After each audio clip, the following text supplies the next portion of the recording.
One or two words describe Nick. Luscious. Superman. Malibu. Dedicated. Ken doll. Apollo.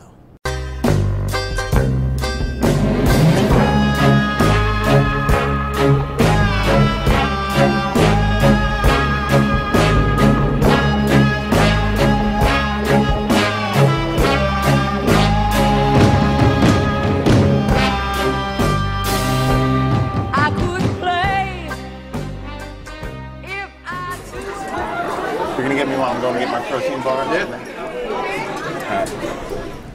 My name is Nicholas Ferroni, and I'm a social studies teacher at Union High School. You people.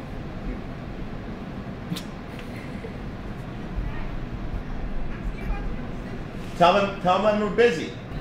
What do they want you to do? I have no idea. Delicious, as well as nutritious. You gotta be kidding me. I wish I was a female. I'd fall in love with the guy. In speaking with some other of your colleagues, as of just in the past couple of days, one consensus seemed to be that female students do better in your class than male students. Do you want to hypothesize on that? I mean, I would assume, no offense, but I think female students are technically smarter than male students anyway, because I think they're more mature. But, I mean, if that seems to be the consensus, I know what you're implying, but I'm definitely not going to go down that road. I mean, I think because I'm younger, maybe they relate to me better. I think he's like closer to our age than any other teacher, so he understands us more than other way older teachers we have at our school. So My style of teaching is pretty unorthodox compared to most. I use a lot of visual, a lot of music, I mean, it's not uncommon for me to reinforce a historical event with an episode of Family Guy or Simpsons or South Park. Yeah, Native Americans like us. No, I mean American Indians. Do they tweet? No, I mean... Hi, everyone. What could just say you? And what it does, it allows them to show their critical thinking skills. They also use a lot of mnemonics, a lot of contemporary music. We analyzed the semester review using a great video called Food Fight. And I show them the video, We Didn't Start the Fire, in reference to a review from World War II on Mike. Megasporogenesis, which actually means formation of maturation. I don't know what that means, but it sounds very difficult. Well, I mean, I took my method of education. I feel like, relationship is probably the best way to teach and find out what works best for the kid. Geography.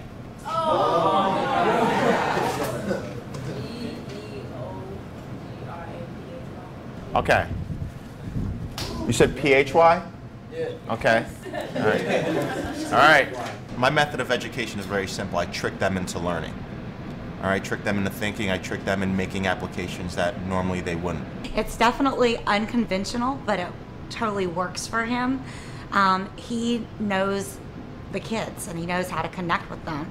After blacks were given the right to vote, and African Americans were given the right to vote, white Southerners found different ways to keep them from voting.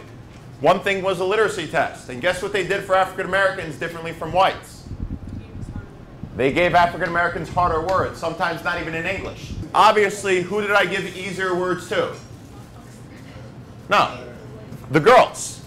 The girls got easier words, the guys got words, some of which I did make up. So just so you know. Yes, but they sounded like words, which makes it even better. I do want to say, in the honest truth, Indiana Jones always inspired me to become an archaeologist, history teacher. Just because he was the first person to make historical information and archaeology interesting, fun, and obviously adventurous. Is that how you model your teaching after you're the... I don't whip anybody. He has a different teaching style than most other teachers. He lets us do more group work than other teachers. He's, I guess you could say, a lot calmer than other teachers. You get to watch Family Guy and stuff. Like, we get to do other stuff in this class that we can't do in other classes. He connects with the students to a one-on-one basis.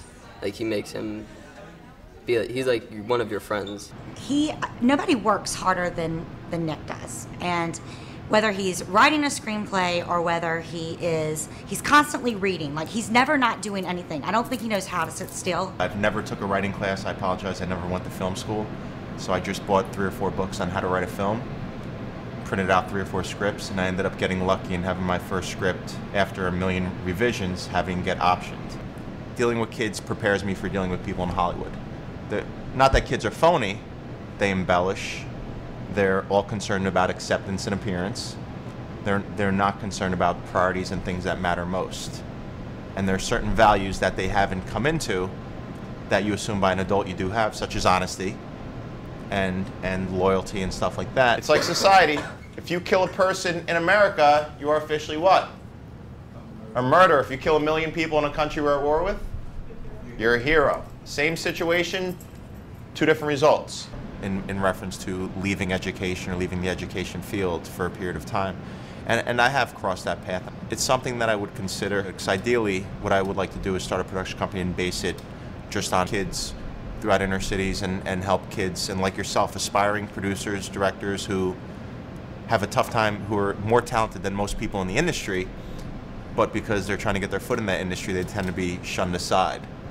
So ideally, would I take a sabbatical for 1 year? And I have discussed it with my superiors, and that would be an option, as long as I could see the greater good. If you pick the girl that you know I wouldn't like, let's get her. She's got 1 leg and an eye patch.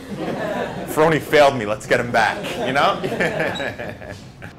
He loves the students. I mean, he would do anything for the students. I think if he could, he would adopt every one of them and bring them home, because he, you know, that's how committed. And on top of loving the students, he loves history. You know, he's constantly learning and wants to know more. He's just voracious for knowledge. His kids love what he does. He makes it interesting for them, unlike me, who bore them to tears. And I guess he looks at it as putting on 6 shows a day, you know, that he has every day.